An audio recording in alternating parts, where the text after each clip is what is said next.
Bueno, entonces empezamos con la exposición del TMEC. El temario que vamos a estar viendo es breve, aunque el contenido es mucho. Va a ser los objetivos y estructuras del TMEC. Nuestro segundo punto va a ser cómo determinar si una mercancía es originaria. El tercer punto va a ser la certificación de origen. ¿Cómo podemos comprobar que una mercancía es originaria? ¿Cuál es el instrumento con el cual se va a verificar? Y algunos temas relacionados con la validez de la certificación de origen. Ese sería nuestro último tema. Después vamos a un break de 10 minutos y posteriormente vamos a regresar en una sección de preguntas y respuestas. El tiempo estimado de todo el curso, incluyendo preguntas y respuestas, es de 1 hora y media. Normalmente la exposición la 1 hora, después damos 10 minutos de receso. A partir de ahí, las personas que tengan alguna otra actividad que no puedan estar con nosotros, pueden retirarse y ya el curso va a haber concluido, y preguntas y respuestas pues es de manera opcional. Bien, les quiero dar un mensaje sobre la información. Este curso es demasiada información y se me hizo bueno comunicarles esto. El mundo actual, con la proliferación del Internet y otras plataformas digitales, tenemos acceso a tanta información que en años pasados no nos hubiéramos imaginado. Sin embargo, resulta ser que ahora presentamos otra problemática: demasiada información. Seguramente mucha información es mejor que poca, pero la información por sí sola no es de utilidad si no encontramos la respuesta que buscamos. Y podemos perder horas y días en laberintos de información que al final pueden resultar infructuosos y hasta frustrantes. Haber dedicado tanto tiempo, dinero y esfuerzo por no haber hallado nuestra respuesta. El comercio exterior, particularmente el aduanero, está lleno de tratados, acuerdos, leyes, reglamentos, reglas, criterios, boletines, circulares, etc. Además, en su mayoría requiere un alto grado técnico y, por si fuera poco, están en constante cambio. En resumen, no se requiere tanto la acumulación de datos como el saber dónde podemos encontrar la información que necesitamos. El fin de este curso no es formar expertos en TMEC, ojalá y se pudiera en 1 hora, sino que todos los participantes conozcan la estructura y las reglas básicas que les permitan utilizar ese conocimiento en su día a día en el trabajo de comercio exterior. Bienvenidos. Algunos datos rápidos del TMEC. El Telecam, que entró en vigor el 1 de enero del 1994, termina su vigencia justo en la entrada en vigor del TMEC. El TMEC, por otro lado, que es el acrónimo de Tratado entre México, Estados Unidos y Canadá, entra en vigor el 1 de julio de 2020, es decir, pasado mañana. Un dato curioso: TMEC no es el único nombre oficial. Cada gobierno le llamó de diferente manera, cambiando el orden de sus países. México le llamó TMEC porque puso en primer lugar la M de México, mientras que en Estados Unidos el nombre oficial en inglés es United States Mexico Canada Agreement, o USMCA. Ellos pusieron por delante US. Sin embargo, el gobierno de Canadá en inglés lo llamó Canada United States Mexico Agreement, o CUSMA. Es decir, pusieron Canadá por delante. Pero además, en francés, que se habla en varias regiones de Canadá, lo llamaron Accord Canada États-Unis Mexique, o ASSIUM. Entonces, son los diferentes nombres. Es muy común que ustedes en alguna literatura vayan a ver USMCA en lugar de TMEC, y es importante que conozcan este término para que cuando lean algo en inglés sepan que estamos hablando de lo mismo. Bueno, el preámbulo del TMEC tiene muchos objetivos. los cuales ustedes pueden ver al inicio del tratado.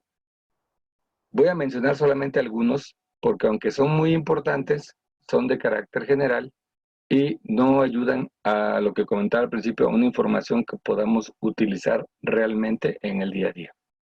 Entonces, los objetivos que tiene, yo los dividí en objetivos generales.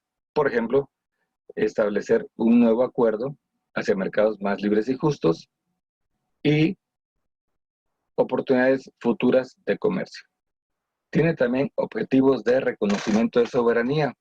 Por ejemplo, proteger objetivos legítimos y de bienestar públicos, tales como la salud, la seguridad y estabilidad y el sistema financiero y la moral.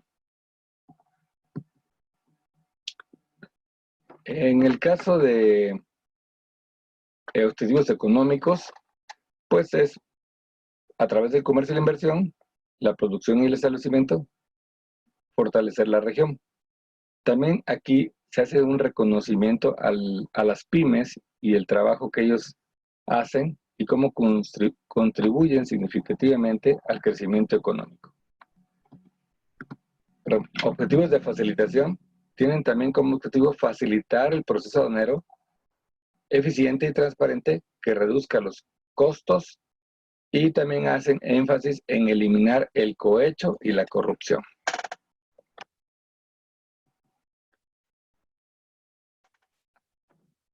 Mencionan también algunos objetivos sociales, por ejemplo, que los pueblos indígenas participen en el comercio y la inversión, el acceso igualitario entre hombres y mujeres en el comercio y derechos laborales. También hablan de objetivos ambientales, como promover los altos niveles de protección al medio ambiente por cada una de las partes. De hecho, hay un apartado específico para la protección al medio ambiente. Bien, entrando de lleno a la estructura del TMEC, el TMEC está dividido en 34 capítulos, de los cuales vamos a mencionar los más importantes. En el capítulo primero encontramos las disposiciones iniciales y definiciones generales. En el capítulo 2 encontramos el trato nacional y a mercados, es decir, las tarifas.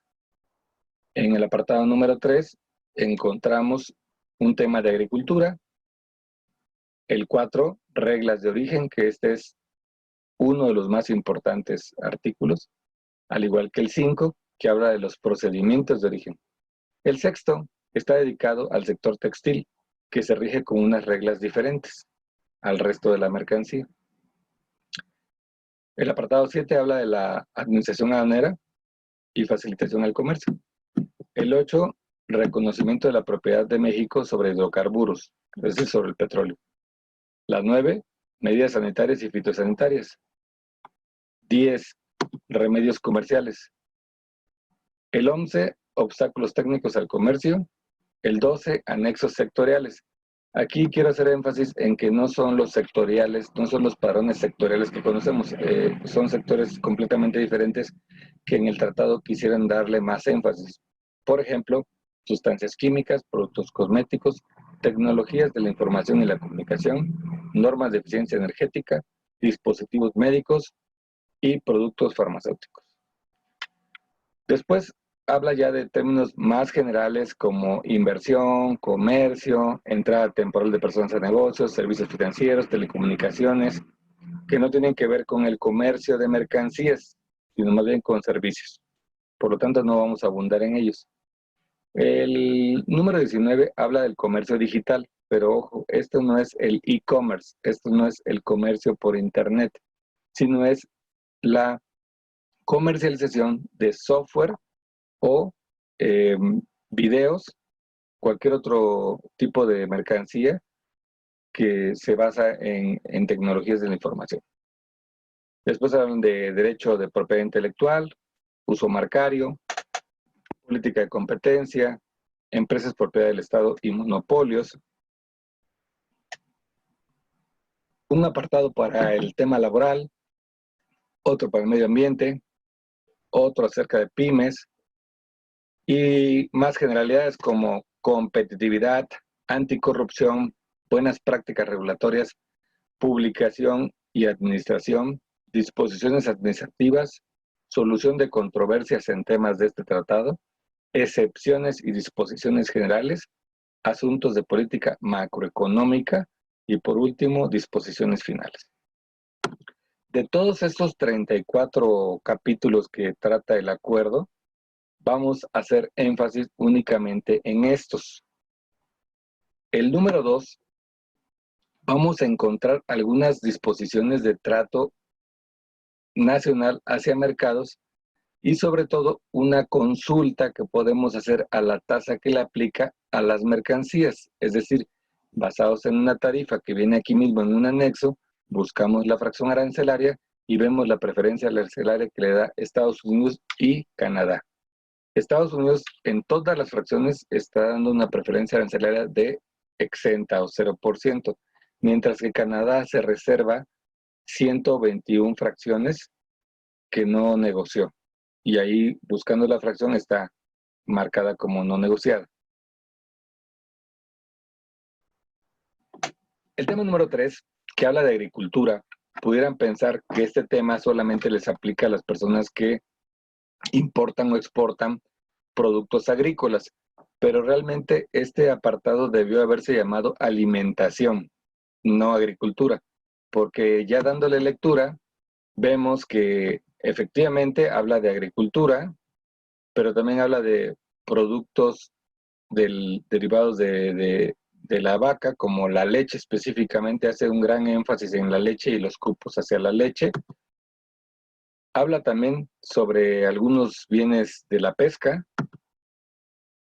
de la biotecnología en materia agropecuaria, que eso tiene que ver íntimamente con la agricultura, pero también hablan de la cerveza, del vino, del mezcal y del whisky.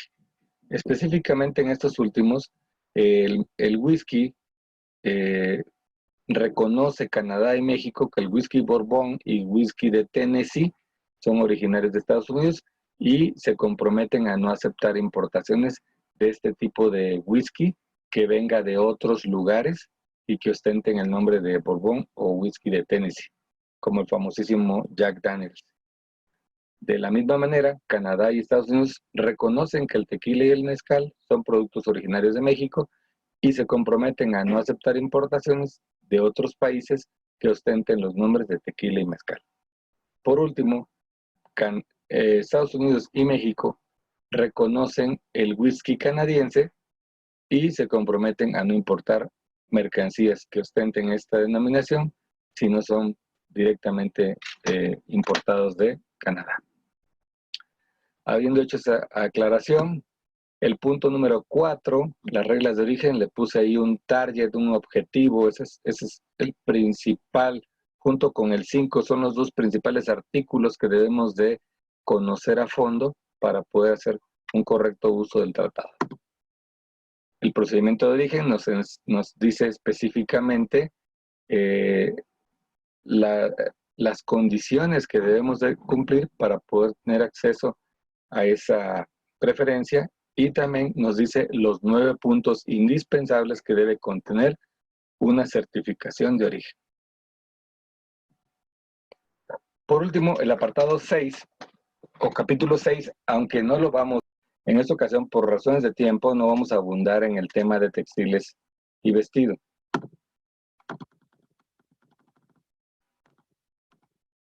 Bueno, vamos a entrar ahora de lleno al capítulo 4. Este capítulo nos va a enseñar cómo podemos tener, cómo podemos calificar una mercancía si efectivamente se considera nacional o regional de la región del TEMEC o se considera un bien no originario. Bueno, este está dividido en 19 capítulos, los cuales son primero las definiciones, luego habla del 4.2 de mercancías originarias, que hay criterios A, B, C, D, que vamos a entrar en materia y vamos a especificar cada uno de ellos. Posteriormente, las mercancías totalmente obtenidas o producidas, que es el criterio A, también vamos a abundar en ese tema. Luego, el tratamiento de materiales recuperados o utilizados en la producción de una manufactura, de una mercancía remanufacturada. No vamos a abundar en el tema porque nada más le va a aplicar a personas que hacen mercancías remanufacturadas como tipo refurnished. Hablaremos también del valor de contenido regional, que es una regla muy importante, en el cual se explica el método del valor de transacción y el método de costo neto. Sobre la valoración de los materiales utilizados en la producción, vamos a mencionarlo brevemente, al igual que ajustes, materiales intermedios, materiales indirectos, y el apartado 4.10 que habla del sector automotriz. Específicamente aquí, en resumen, dice que para clasificar esta mercancía como originaria hay que consultar el apartado 4B y hay unas reglas específicas del producto en este mismo anexo. Entonces, estos puntos son los que vamos a ver, los que están con target ahí marcados son los que vamos a ver más a detalle. Los que están con amarillo, se les recomienda que los lean para poder valorar correctamente una mercancía. El 10 habla de automóviles. Todos estos que están con amarillo, son importantes conocerlos, son generales. Por ejemplo, habla de una acumulación que se va haciendo de mercancías de bienes originarios, mercancías fungibles o intercambiables, qué pasa con los accesorios, herramientas e instrucciones, o sea, manuales de instrucciones, cómo se califican, materiales de empaque, contenedores de embarque, qué pasa con las mercancías cuando se presentan en juegos y surtidos. Bueno, aquí le puse ya el resumen. Si no excede el 10% del valor del juego surtido, puede calificar como originaria. Luego, un apartado muy importante que habla del tránsito y transbordo, que esto viene tomado del Telecan y nos dice que solo se permite si la mercancía permanece bajo control aduanero en territorio de una no parte.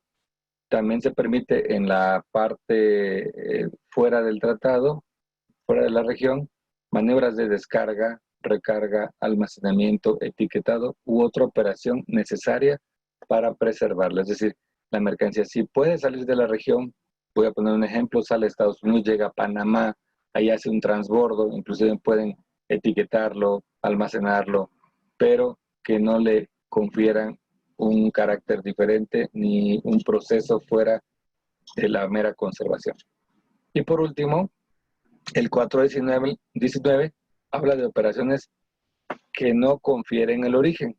La primera es la simple dilución en agua y la segunda es cualquier práctica de producción o fijación que se pueda demostrar que su objetivo es evadir este capítulo. Vamos a pasar al punto número 2, que es determinar si una mercancía, cómo determinar si una mercancía es originaria o no. Bueno, en resumen, en esta lámina lo que les vamos a explicar es que en el capítulo 1 se hace mención que un bien es originario si califica como originario conforme a las reglas del capítulo 4 o del capítulo 6 en el caso de mercancías textiles. Si se escucha, ¿verdad? Ya le dije bajar de su medio y no quiere, mira.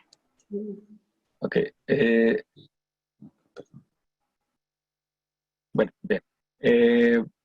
Este artículo 4, específicamente en el artículo 4.2, nos dice que las mercancías pueden tener 4 criterios, el A, B, C y D. Y le puse una nota. Estos criterios sustituyen a los del Telecan, que era A, B, C, D, E y F. Esos venían marcados en el instructivo del certificado. Bueno, vamos a explicar brevemente estos 4 criterios. Vamos a pasar al criterio A.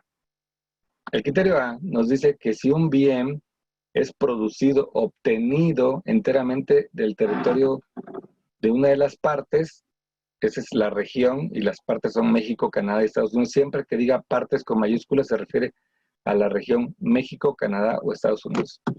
Bueno, si un bien es obtenido totalmente, por ejemplo, un mineral, hongos, plantas, partes de plantas, animales vivos, productos de un animal, productos de la caza, de la pesca, de la acuacultura, de la vida marina, desechos o desperdicios obtenidos en territorio nacional. Por ejemplo, chatarra.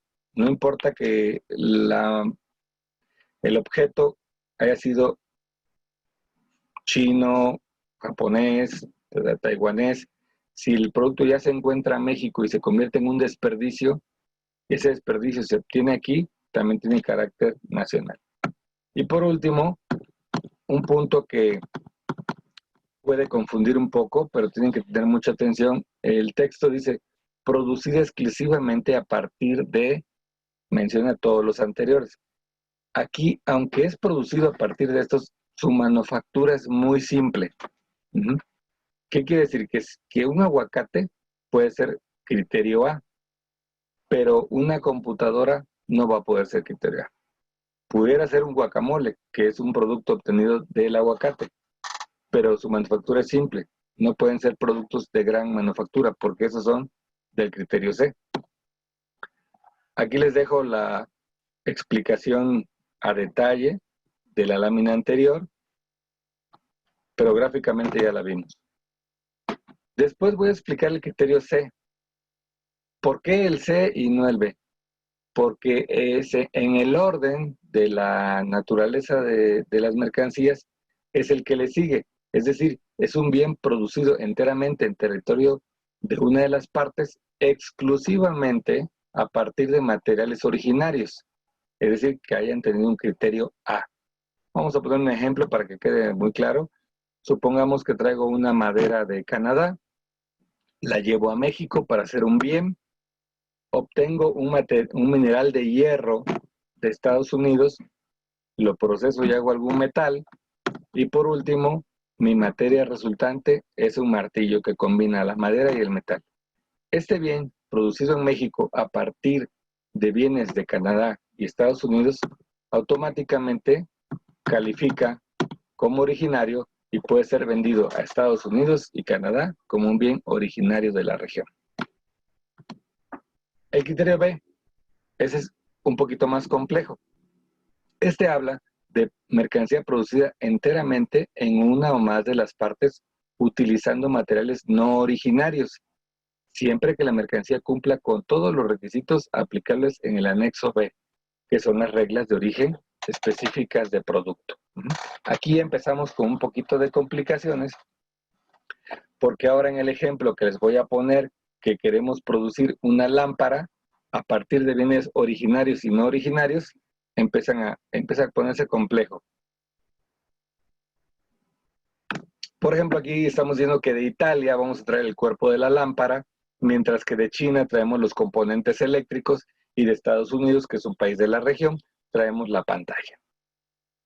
¿Qué pasa? Lo traemos a México, hacemos un proceso productivo y tenemos un producto resultante que es una lámpara. ¿Esa mercancía es originaria o no?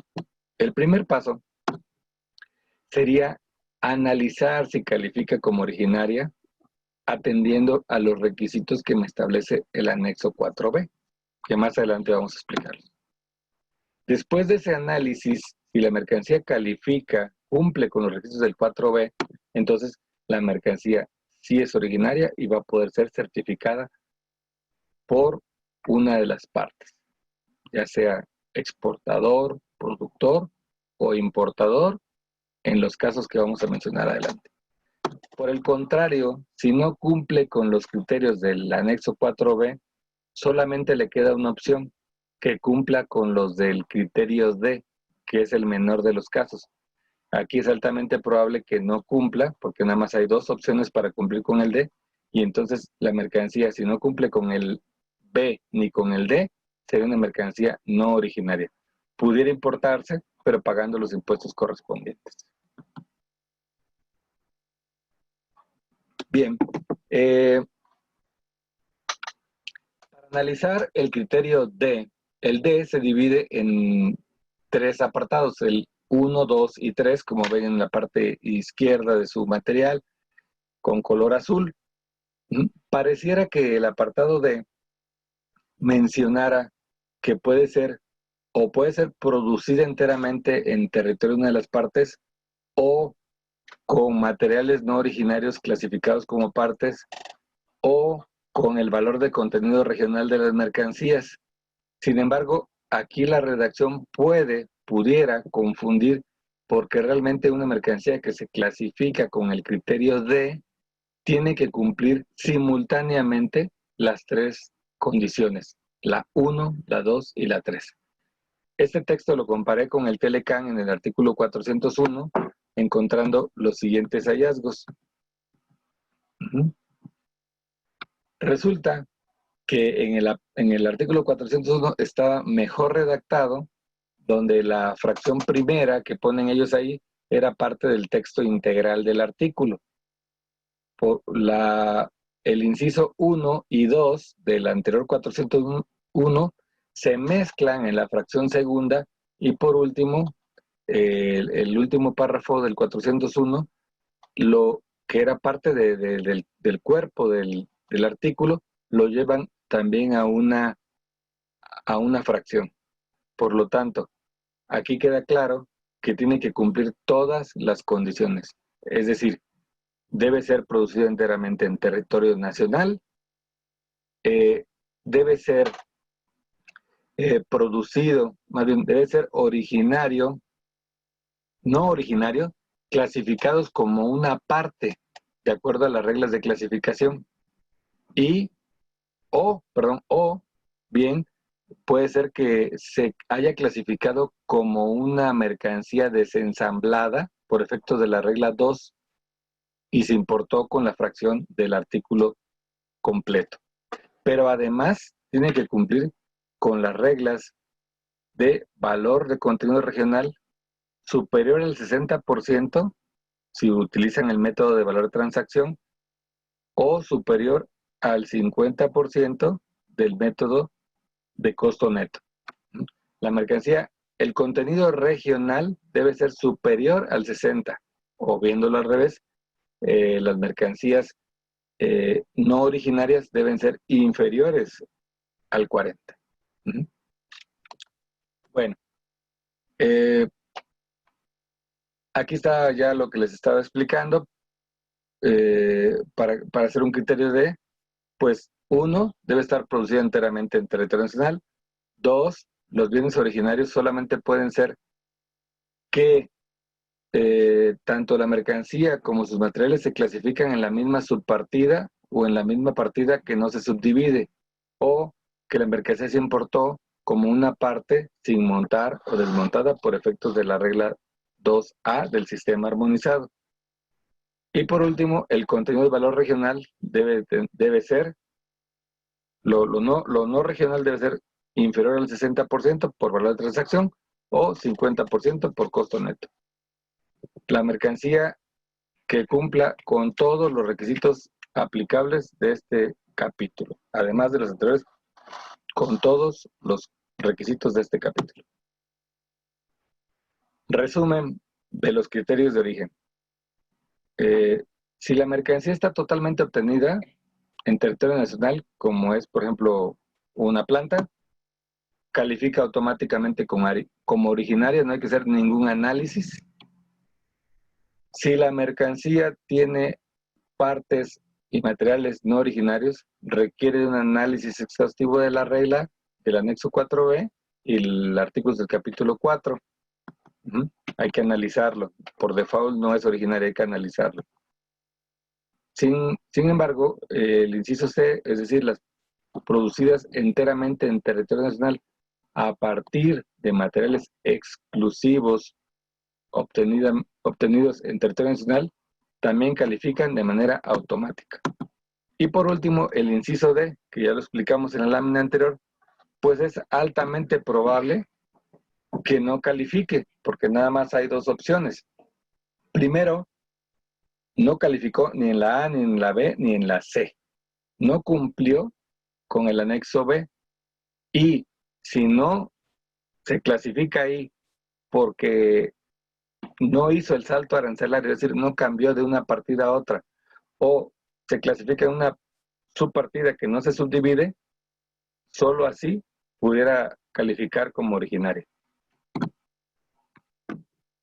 Bueno, hace rato mencionaba el famoso salto arancelario. Vamos a explicar cómo es esto. Para efectos de la regla de origen que están en el anexo 4B, existen tres formas en que una mercancía puede clasificarse o catalogarse como originaria. Una es el salto arancelario, otra es el valor de contenido regional y por último un proceso productivo específico. Bueno, salto arancelario. Vamos a ver cómo andamos de tiempo. Un poquito ya avanzados. Bueno, a ver, el salto arancelario consiste en lo siguiente. Tenemos un ejemplo en donde estamos produciendo una lámpara.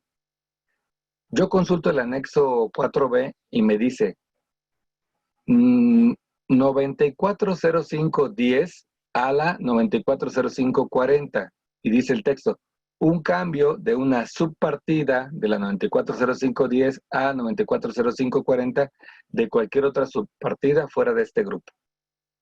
Parece muy técnico, pero no está tan complicado. Recordemos, para poder entender esto, recordemos un poquito cómo está estructurado el sistema armonizado. Primero, se divide en 21 secciones. La lámpara está en la sección 20, que habla de mercancías diversas. De ahí, esa sección se divide en capítulos.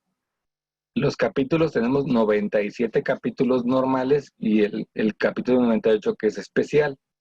Mi mercancía se clasifica en el capítulo 94 porque habla de muebles, mobiliario quirúrgico, artículos de cama y similares y aparatos de alumbrado. Y aquí es justamente donde encuadra. Ese capítulo se subdivide a su vez en otros 4 dígitos al cual le llamamos partida. Aquí nuevamente tenemos aparatos de alumbrado, ya es más específico. Ya no traigo muebles, ya no traigo material quirúrgico, ya solamente aparatos de alumbrado y cosas luminosas. Por último, la subpartida, que se compone de 6 dígitos, que habla de lámparas eléctricas de cabecera, mesa, oficina o de pie. Yo traigo una lámpara de mesa, entonces aquí va encuadrada mi mercancía. Finalmente, la fracción arancelaria, que es a 8 dígitos. Pero quiero hacer énfasis en que el sistema armonizado solamente contempla 6 dígitos. 6 dígitos, es decir, 940520. Por eso ahí está señalado como el sistema armonizado. Mientras que la última la determina cada país. Pueden ser más de 8 dígitos. En Estados Unidos usan 10 y próximamente en México también vamos a usar 10. En este año se espera ese cambio. Conociendo cómo es la estructura y ya sabemos ahora a qué se refiere partida, a qué se refiere subpartida, a qué se refiere capítulo, ya podemos entender el salto arancelario. Regresamos al ejemplo y nos dice un cambio a la subpartida 940510 a 940540 de cualquier otra subpartida fuera de este grupo. ¿Qué quiere decir esto? Aquí tengo el sistema armonizado y mi mercancía, recuerden que se clasificaba en la subpartida 940520. ¿Ok? Entonces yo analizo y digo, de la 940510 a la 940540 ampara todas estas y la mía está justo en medio. Por lo tanto, esa regla es aplicable a mí. ¿Ok? Entonces me dice, un cambio a la subpartida 940510 a la 40, la mía es la 20, de cualquier otra subpartida. ¿Ok? Si mi producto viene de cualquier otra subpartida, da el famoso salto arancelario. En este caso yo tengo, por un lado, una mercancía no originaria que consta de componentes eléctricos, mientras que el producto resultante, quiero saber si se califica como originario, que es una lámpara, ¿ok? Entonces vemos que mi producto no originario viene de la 854449, es decir, hilos y cables y conductores aislados para aparatos electrodomésticos. Y da un salto del 854499 a la 940520, que no es de este grupo. Por lo tanto, cumplimos con el salto arancelario. Vamos un poquito excedidos de tiempo, pero quisiera que las preguntas vamos a dejarlas hasta el final, pero como ese tema es un poquito complicado, no sé si alguien tiene una duda de esto para no avanzar más. O continuamos. Si quieren escribir en el chat.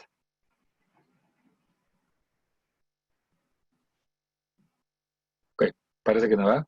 Bueno, vamos al siguiente tema. Valor contenido regional. ¿Cuándo entra en función el valor de contenido regional? Bueno, nuevamente para las mercancías con criterio B, me voy al anexo 4B, ubico mi mercancía, voy a agarrar otro ejemplo. Ahora voy a agarrar un ejemplo de un quinqué, ya no es una lámpara. Mi quinqué se clasifica en la subpartida 940550.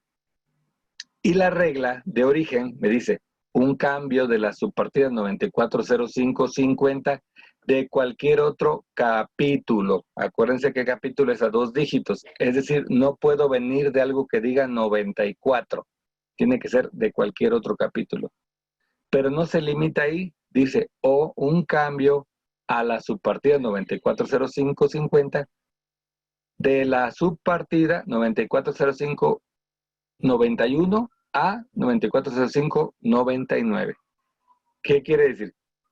Que dentro del mismo capítulo sí me permiten hacer el salto, pero, número 1, nada más puede ser 940591 a 99. Si yo trajera, por ejemplo, si yo vengo de una 940530, no puedo acceder a la 50. Tengo que venir forzosamente de la 91 a la 99. Pero en esa condición ya no tengo un salto arancelario directo, sino que está condicionado. Dice, habiendo o no cambios de cualquier otro capítulo, cumpliendo con un valor de contenido regional no menor a 60% cuando utilice valor de transacción o 50% cuando utilice costo neto. Por lo tanto, aquí el simbolillo de salto lo estoy tachando porque no cumplimos, ahorita en el ejemplo que les voy a poner, y me voy directamente a valor de contenido regional. ¿Por qué no cumplo con el salto arancelario? Bueno, en este ejemplo vamos a importar un quinqué, ¿sí? Pero resulta que traemos una mercancía no originaria, que es el difusor, es la parte de arriba, lo que hace que la luz se concentre y no se disperse, ¿ok? Este difusor es de origen China y se clasifica como partes de aparatos de iluminado, específicamente en la subpartida 940599. Justo la última que me menciona la nota del 4B. Y yo voy a producir un bien clasificado en la 940550. Entonces, ¿calificará o no mi mercancía?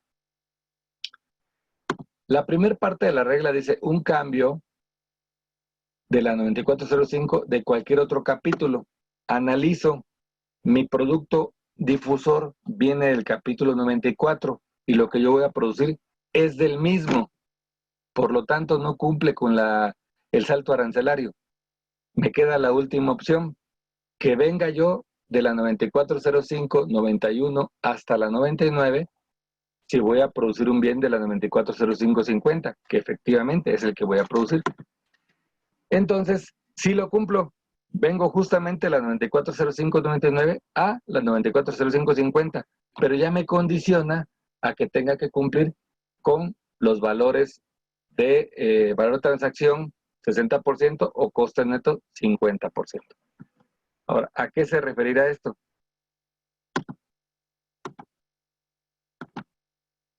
Bueno, es un cálculo. Las fórmulas están aquí, se las dejo. ¿Cómo determino el valor de transacción? En base a esta fórmula. Ahí vienen las siglas. BCR es el valor de contenido regional. BT es el valor de transacción de mercancía, excluyendo los costos de envío. Y el BMNO es un valor de los materiales no originarios, incluyendo los materiales de origen indeterminados utilizados por el productor en la producción de la mercancía. Y viene la fórmula de costo neto, que no la vamos a explicar por razones de tiempo. Y les pongo una nota que para el correcto cálculo de ambos métodos, revisen el artículo 4.5 completo, porque no nada más te pone las fórmulas, te da bastante información que es necesaria para hacer el costeo. Bueno, por último, dijimos que hay 3 métodos con los que yo puedo calificar una mercancía. Dijimos salto arancelario, dijimos valor de contenido regional y por último un proceso productivo específico. ¿A qué se referirá esto? Cuando yo leo el apartado 4b, en algunos casos, los menos, habla de que algún proceso por sí mismo le confiere el carácter esencial. Es decir, la mercancía ni cambia de fracción o ni siquiera tengo que analizar si da el costo neto o no necesario porque el propio proceso lo califica como originario. Y aquí les pongo 2 ejemplos. Dice la nota 2 del apartado 4b.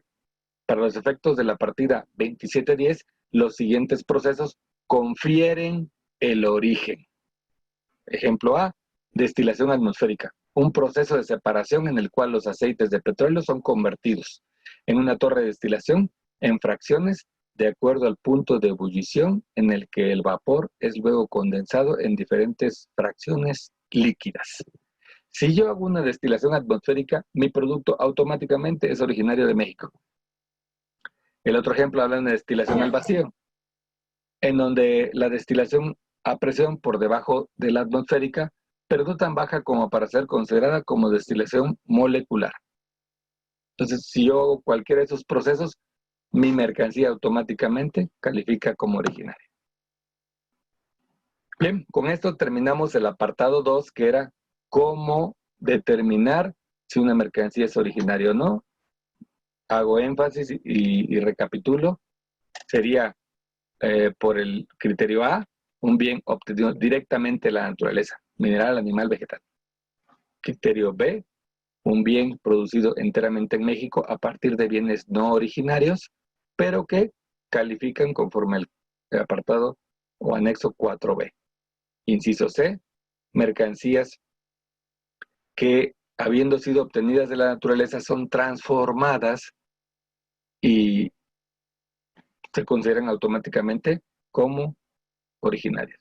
Y por último el D, que habla solamente de 2 casos, cuando no cumple con el salto arancelario, porque la partida no se subdivide o porque se importó como parte o con efectos de la regla 2A, que habla de mercancías desmontadas o sin montar todavía. Fuera de esos, si no cumple con el criterio B y no encuadra en el apartado D, la mercancía es no originaria. Bueno, vamos a pasar al último punto de esta exposición. Son 10 láminas, no voy a leerlas todas por razones de tiempo. Pero este tema es muy importante porque aquí es donde nos dice cómo va a certificarse. Es decir, ya hice mis cálculos, ya mi mercancía califica como originaria, ahora ¿cómo lo voy a demostrar a la autoridad aduanera? Mediante la certificación de origen. Y aquí viene el gran tema. Pero ¿cuál es el formato del certificado? La noticia, para los que no lo sabían, es que ya no hay formato. Y a pesar de que la gente se quejaba de que el formato era muy estricto, ahora que no hay, sienten mayor incertidumbre porque dicen, yo quiero un formato, porque tengo miedo de que mi mercancía me la vayan a rechazar, el trato preferencial, porque no cumplo con el formato o me falta algún dato. Recuerden que un objetivo de este tratado era la facilitación aduanera. Por eso liberan del formato para que sea más amigable, para que sea más sencillo, pero la verdad es que no estamos acostumbrados en México a esa libertad y decimos, prefiero que me den un formato. Bueno, pero además del formato, hay ciertas condiciones que debe tener esa certificación, que son las que menciona el apartado 5 en 19 artículos, los cuales vamos a leer únicamente los más destacados. El número 1, 5.1, no lo vamos a leer porque son las definiciones. El 5.2 sí es importantísimo, vamos a leerlo, aunque es un extracto aquí, vamos a leerlo completamente. Dice que el trato arancelario preferencial está basado en una certificación de origen llenada por el exportador, productor o importador. Ojo, no se vayan a emocionar importadores. Para México, el origen de importador será a más tardar en 3 años y 6 meses posteriores a la entrada en vigor de este tratado. Es decir, dentro de 3 años y medio, ustedes importadores podrán firmar su certificación de origen, pero hasta el momento no. Entonces, pero para poderla llenar de qué 3 años y medio, tienen que conocer el tema anterior de cómo una mercancía califica como originaria, además de contar con la documentación probatoria. Número 2, una parte importadora podrá requerir a un importador que llene una certificación de origen, proporcione los documentos u otra información que soporten la certificación. Si un importador incumple las condiciones, se podrá prohibir que ese importador proporcione su propia certificación y haga solicitudes subsecuentes de trato arancelario preferencial, aunque éstas sean llenadas por el exportador o productor. ¿Qué quiere decir? Muy simple. Si un importador abusa de esta facilidad y miente en su certificación, le van a negar la posibilidad de que él pueda ya emitir certificaciones. Pero aún más, por la misma mercancía, tampoco va a poder pedir el trato arancelario preferencial, aunque éstas sean emitidas por el productor o exportador. Es decir, queda vetado. El número 3. No se necesita realizar en un formato preestablecido cuando tengan los datos mínimos que se establecen en el 5A, que más adelante vamos a ver, y que son 9 datos que debe contener cualquier certificación de origen. No se rechazará un trato arancelario preferencial porque la factura fuera emitida en un país no parte. No obstante, una certificación de origen no podrá proporcionarse en una factura o cualquier otro documento emitido por un país no parte. ¿Qué quiere decir esto? Permite la triangulación, es decir, Estados Unidos puede venderle a México una mercancía, pero el que factura puede ser italiano, por ejemplo. El italiano le vende a México una mercancía producida en Estados Unidos. El bien sale de Estados Unidos y va directamente a México. No pierde su certificación, más bien no pierde su cualidad de mercancía originaria de la región. Pero la certificación no se puede hacer en la factura, en ese caso, ni en ningún otro documento que sea emitido en la no parte. No puede venir en un BL, ni en una lista de empaque, ni en una factura, ni en un certificado libre que sea emitido en la región no parte. Es decir, el americano tendrá que emitir la certificación, aunque el italiano proporcione la factura. ¿Okay?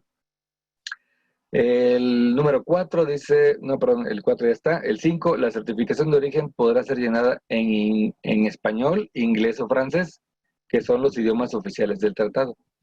Sin embargo, si la certificación no está en un idioma de la parte, podrán requerir una traducción a ese idioma. ¿Qué quiere decir? Ejemplo, Canadá, en la región de Quebec, generalmente hablan francés. Entonces, Canadá le puede pedir al exportador mexicano que la certificación vaya en idioma francés. Entonces, si éste la emite en su factura en idioma español, debe de acompañar una traducción. Viceversa, un importador, compramos cosas de Estados Unidos, de Canadá, pasamos a la aduana y una viene en francés y otra viene en inglés. La de inglés normalmente no las van a aceptar porque nuestra aduana sí ocupa el idioma inglés, pero el francés no. Entonces, es seguro, altamente probable, que nos exijan una traducción. ¿Ok? Se permite que una certificación de origen sea llenada y enviada electrónicamente y se aceptará la certificación de origen con firma electrónica o digital. ¿Ok? Aquí hay un pequeño detalle. Nuestra legislación no está tan avanzada. Nuestro sistema legal se basa todavía mucho en lo documental. Entonces, nuestra legislación no tiene definido qué es una firma electrónica o digital. La única firma electrónica es la que se emite mediante la FIEL en un sistema de BUSEN. Uno entra a la BUSEN con su clave, al final de hacer el trámite, le da a aceptar y firmar, y el sistema de BUSEN genera un algoritmo que da como resultado una cadena de datos que es una firma. Pero con la firma electrónica avanzada que ustedes tienen, no pueden generar una firma si no es a través de un sistema de economía o de BUSEM. Luego entonces, ¿cómo van a generar una firma electrónica? Entonces, ahí tenemos una limitante nosotros. Digital no especifica lo que es digital, se entiende como digitalizada y pudiera valer. Sin embargo, al revés sí, cuando viene una mercancía de Estados Unidos, ellos sí reconocen firmas electrónicas que puede generar el propio importador con sus propios sistemas. Y la aduana mexicana tendría que aceptar esas certificaciones con firma electrónica o digital. Bueno, bases para una certificación de origen. La certificación puede ser expedida por el productor, exportador, y le taché ahí importador, porque en 3 años y medio no van a poder hacerlos, si cuentan con base en la información e incluidos los documentos que demuestren que la mercancía es originaria. Es decir, no solamente por el dicho, tienen que tener comprobantes. Una certificación de origen podrán parar un solo embarque o múltiples embarques, pero que estos no excedan 12 meses. Es decir, como era el certificado antes, que lo hacíamos por periodo para mercancías idénticas. La certificación de origen de una mercancía importada será aceptada por la Administración Aduanera por 4 años posteriores a la fecha de certificación. Aquí es algo confuso, pero ya estaba desde el Telecam. ¿Qué quiere decir esta parte del artículo? Cuando uno emite una certificación por un periodo de 12 meses, la vigencia de ese certificado, el uso de ese certificado va a poder ser por 12 meses, pero ese certificado se encuentra vigente por 4 años, pero no se puede utilizar en la aduana, para efectos de solicitar una preferencia, pero sí se puede utilizar para demostrar el origen de esa mercancía. Alguna vez algún cliente tuvo un retén, una detención de una mercancía, una maquinaria, y la autoridad aduanera nos pidió el comprobante del certificado de origen, se le enseñó en el que el momento se había utilizado, no había rebasado los 4 años y con eso se pudo comprobar el origen. Sin embargo, a los 4 años caduca. Debiera ser de 5 años, porque más adelante vamos a ver que la exigencia de conservar la mercancía es por 5 años. Entonces, en el último año, mi certificado ya no va a estar vigente. Pero así ha estado desde el Telecam y no debería haber mayor problema. Bueno, luego tenemos un apartado bastante extenso de obligaciones referente a la importación. Voy a leer las más importantes, como hacer una declaración que forme parte de la documentación de la importación. Ojo aquí, hay un tema muy ahí controversial que dicen, el propio acuerdo te dice que no es necesario presentar a la autoridad aduanera tu documento digitalizado. Sin embargo, la única manera que tenemos en México de anexar al pedimento en la importación oficialmente cualquier documento es sacando un e-document y anexándolo. Entonces aquí fíjense cómo el artículo del propio acuerdo, en el 5.4, dice hacer una declaración que forme parte de la documentación de importación. Aquí está diciendo prácticamente que sí debe de integrarse Pueden decir, bueno, pues se lo podemos entregar en la mano, pero es que si se lo entregas en la mano no forma parte de la documentación de la importación. Ok, el siguiente punto, tener en su poder una certificación de origen válida al momento de la declaración. Al momento que yo voy a importar, mi certificado tiene que estar válido y vigente. Proporcionar a solicitud de la administración aduanera copia del certificado. Demostrar a solicitud de la parte importadora que la mercancía es originaria. Una certificación del productor que no es exportador deberá demostrar a solicitud de la parte importadora que la mercancía no fue sometida a un proceso de producción ulterior. Es decir, cuando el que certifica no es el productor, sino el exportador, a petición de la aduana, debe de demostrar que él no le hizo ningún proceso posterior, que él nada más fungió como exportador. Otro caso es en caso de tránsito y transbordo, deberá proporcionar la documentación, tales como conocimientos de embarque, cartas porte, indicando la ruta y los puntos de embarque de transbordo, así como documentación que demuestre que la mercancía permaneció en control aduanero fuera de las partes. ¿Okay? El apartado 5.5 habla de que la certificación de origen no será requerida cuando la importación no exceda de $1,000. ¿Ok?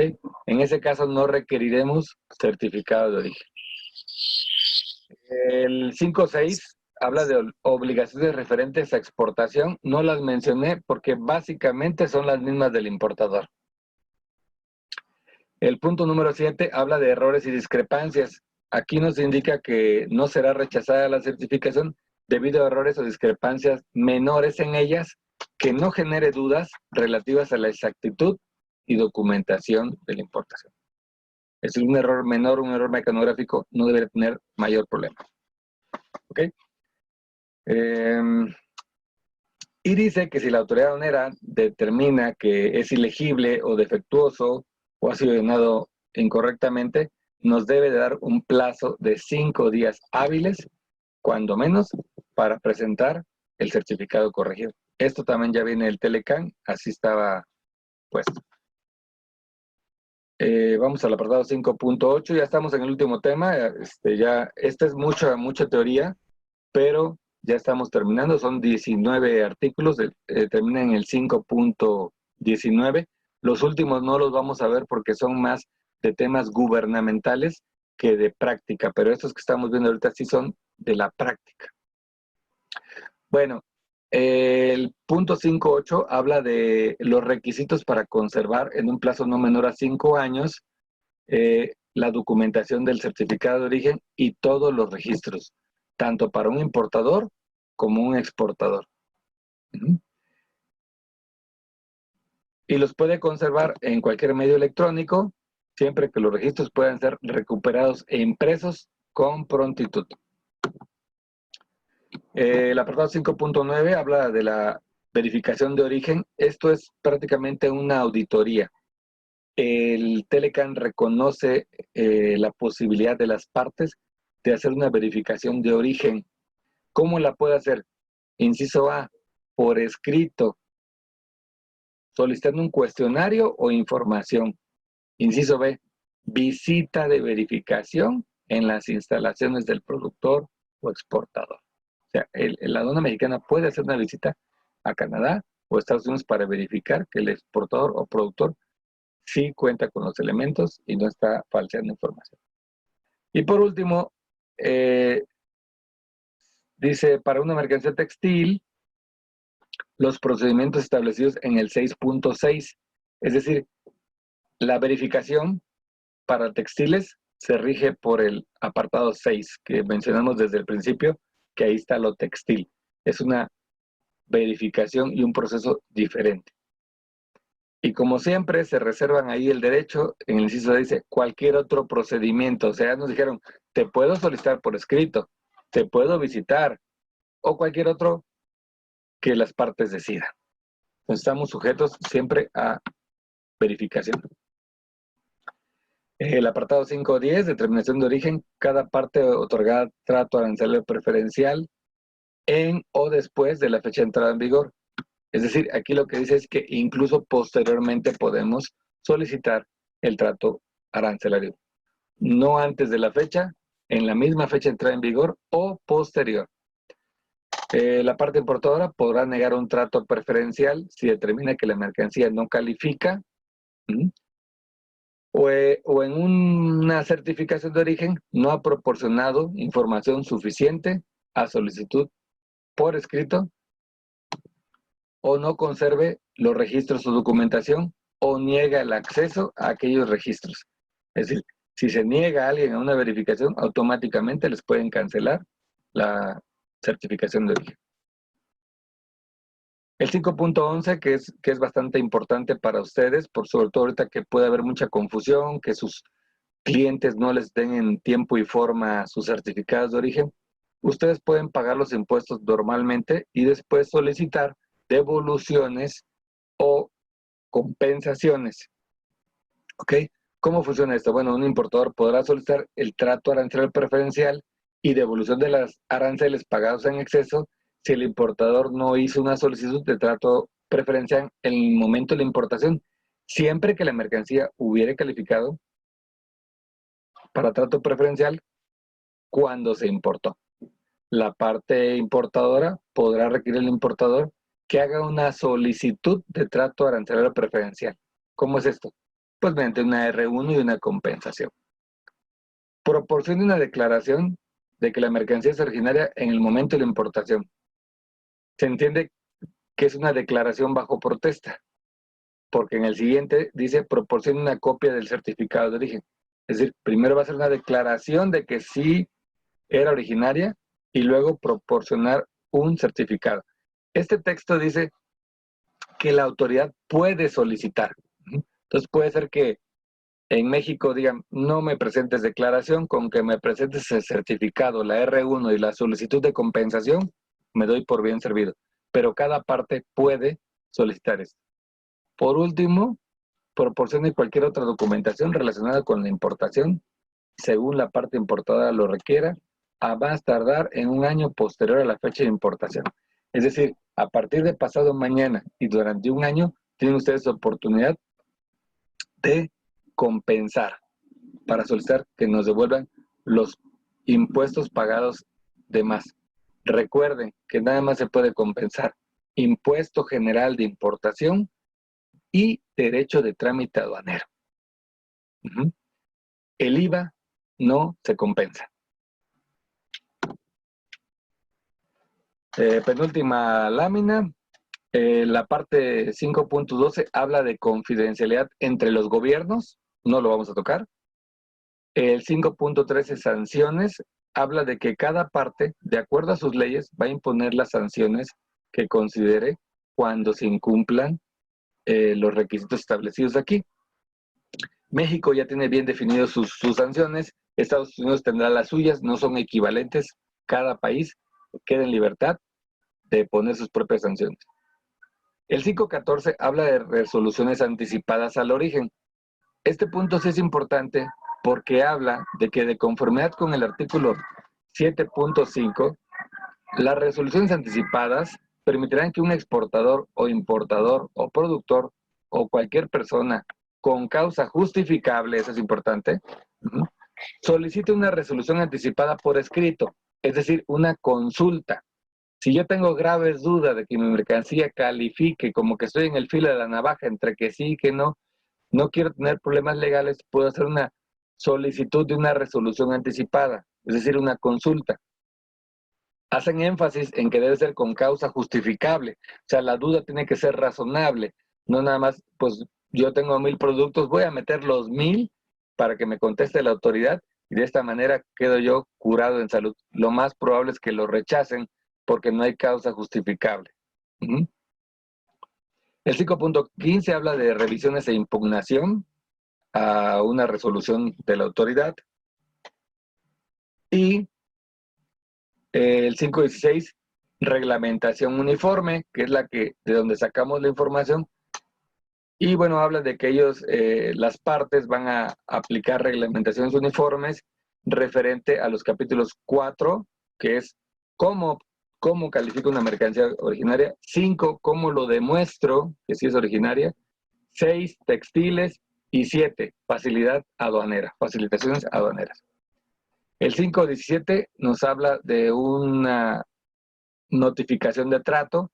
Esto es entre gobiernos. Lo que quiere decir este artículo es que los gobiernos están obligados a notificar a la otra parte cualquier resultado de una verificación, determinación de origen contraria a la otra parte, trato compatible, es decir, que están de acuerdo en algunos criterios, asignación razonable de costos, medidas que modifiquen una política administrativa y resoluciones anticipadas.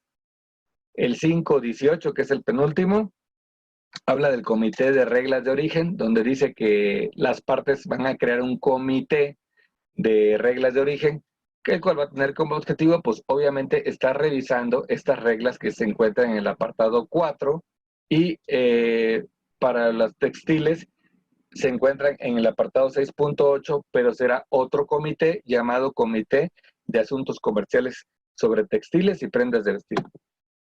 Por último, tenemos el artículo 5.19, Subcomité de Verificación de Origen. Aquí dice que van a crear un subcomité que va a tener efectos, establecer los lineamientos de cómo se va a hacer esa verificación de origen, esa visita que va a hacer, ya sea solicitando documentación o físicamente en las instalaciones del proveedor. ¿Ok?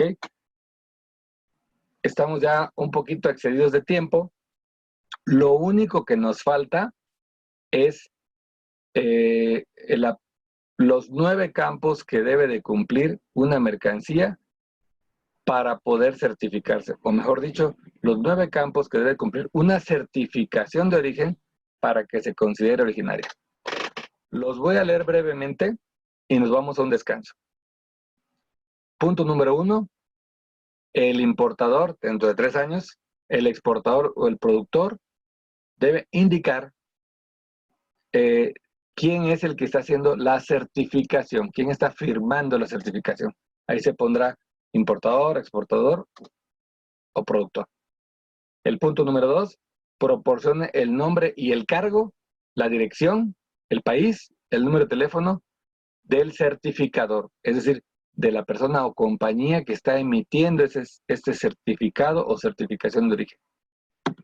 También se debe de poner el exportador, indicando nombre, dirección, país y correo electrónico y teléfono, cuando es distinto del certificador, es decir, que el que firma el certificado, si él también exporta, no tienen que llenar este campo. Productor. El productor se puede llenar el nombre, dirección, país, dirección, correo electrónico y número telefónico cuando es distinto del certificador o exportador, pero también si hay varios, puede indicar la palabra varios.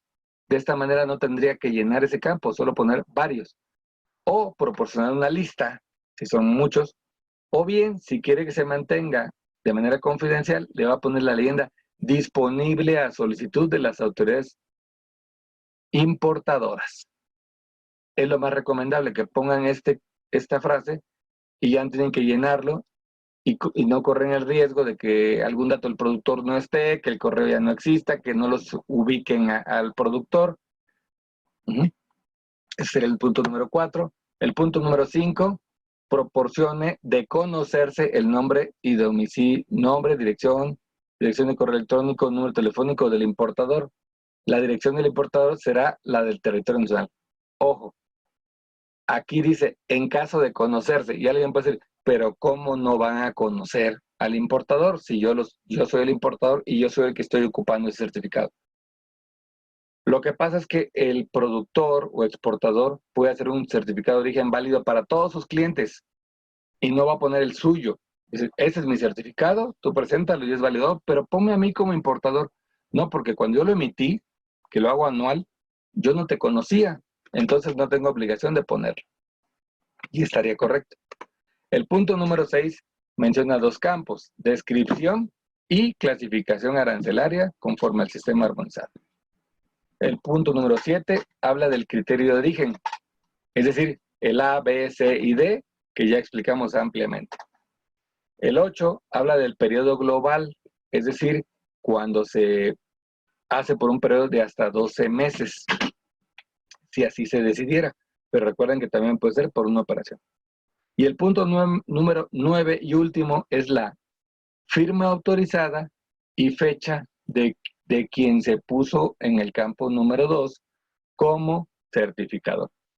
Y no se les olvide poner la leyenda: certifico que las mercancías escritas en este documento califican como originarias, y todo el texto que viene aquí, tal cual, lo tienen que poner.